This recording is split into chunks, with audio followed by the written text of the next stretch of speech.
edition of Charlotius Reviews. I'm Charlotius X, leader of the underground video game mafia, savior of cringy manga, and watcher of LGBT movies. Today we're going to be talking about probably one of my favorite franchises of all time, Super Smash Brothers! Specifically though, Super Smash Bros. Ultimate for the Nintendo Switch. Here is a Switch.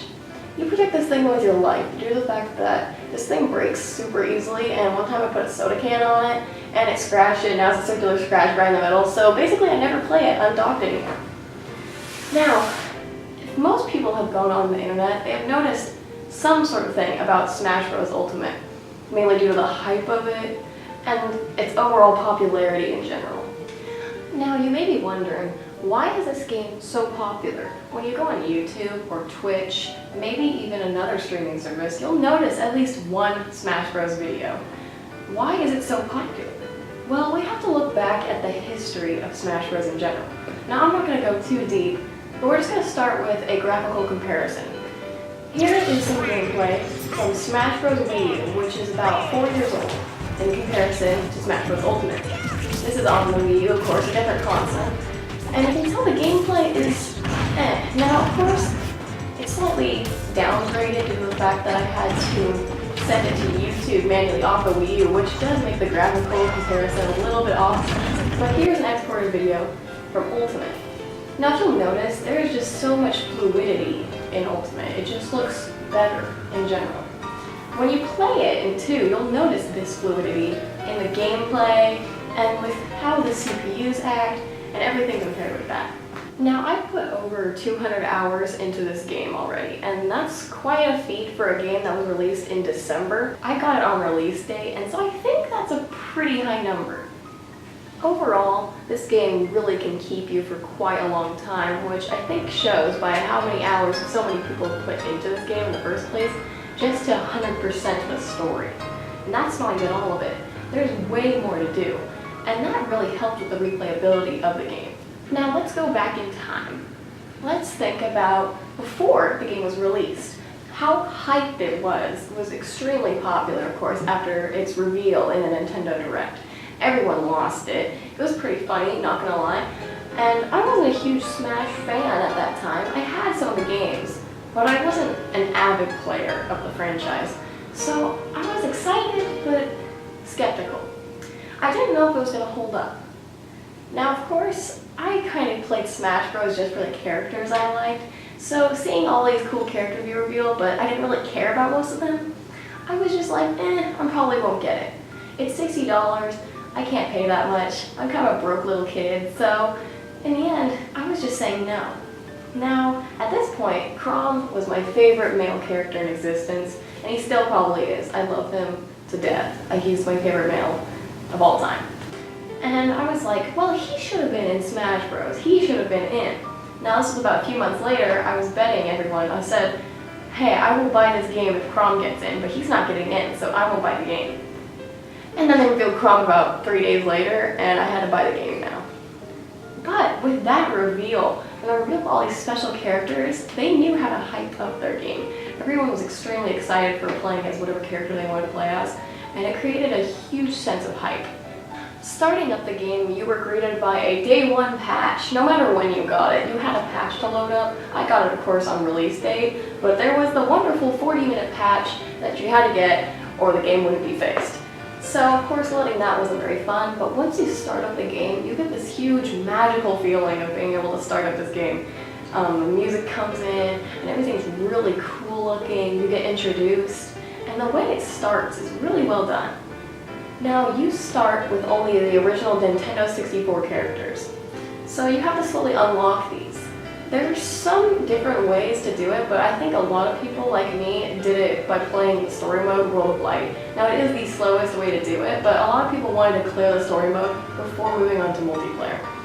So, we start with the story mode, and you're pretty interested because the cutscene was really well animated, but there comes some major issues. The fact that it's barely even a story mode is probably the biggest one. There's about 4 cutscenes in the entire story mode. I 100%ed it in about 29 hours, and I got 4 cutscenes. doing 2 different endings. You get 4 cutscenes. It's kind of sad for what they promised, but at the same time, it's like, well, I'll still have fun, right? Well, the problem is, if you don't like repetitive battles over and over again, just unlocking these spirit characters who are basically just PNGs, it's not really that fun. The only really fun part is the boss battles. Now, of course, I'm going to start getting into spoiler territory, so I'm warning you guys, that ain't pretty, don't want to see that, so probably just, stay away from that. But basically, you start up the final boss, or what you assume is the final boss, Galeem.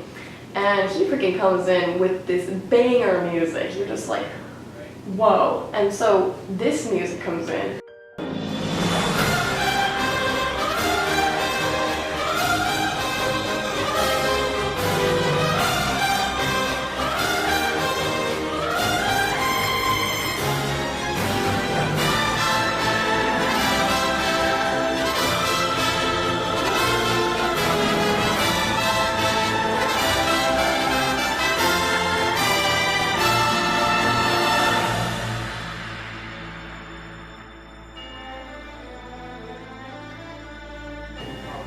And you're wowed, you're just absolutely surprised.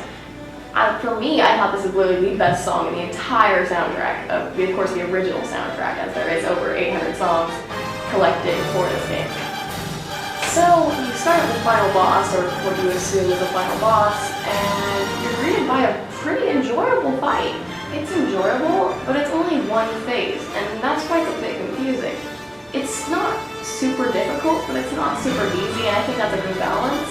But the issue is, that's not the final boss. You get absolutely pranked, and there's actually an entire about 10 more hours to go to beat the actual game.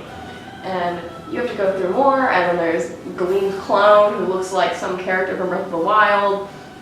And you have to fight all this and do the same repetitive spirit battles all over again. It was a bit disappointing, I have to say, because for the soundtrack, it was so good that it's just constant little battles that didn't take that long, or they were way too hard for some reason, like the boss. Why was she so freaking hard? I don't understand. I don't get it. I mean, okay, she was kind of hard in the original Metal Gear Solid 3, but oh my god, no chill. No chill. It was bad. It was really bad. But you were doing all these spirit battles, and eventually it kind of gets tiring. And so you're just working to unlock the characters instead and play the other modes.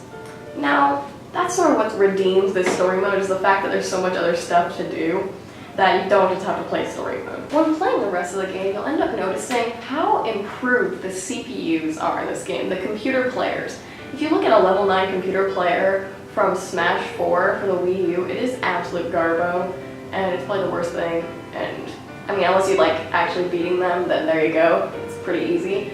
But in Smash Ultimate, they're actually hard to fight against. They're pretty strong, they know what they're doing. And that's a good touch. I'm glad that was in there because I'm lonely and sometimes gotta fight against them CPUs all the time. So have that as a sort of help, a remedy for what happened in Smash 4. There's a lot of things that have improved from Smash 4. Notably the CPUs, of course. It was a main meme from Smash 4 that the CPUs were so bad, and so I'm glad that got fixed up a bit. Now, the other game modes. There's training, there's like the mob smash thing, but the most notable thing, other than normal Smash of course, is online. And that has to come down to this. Is online good? Simply, no, it's really not. It's absolutely garbage. It makes me really sad that it's so bad, but there's so many things that went wrong when making this. Simply, just so many errors. Smash 4's online was simply better. It was just good compared to this, which you pay, 20 bucks a year for, and it doesn't work half the time. Of course, it also kind of depends on your internet. Even if your internet's good though, there's the thing called preferred rules. They don't have sorting from for fun and for glory now.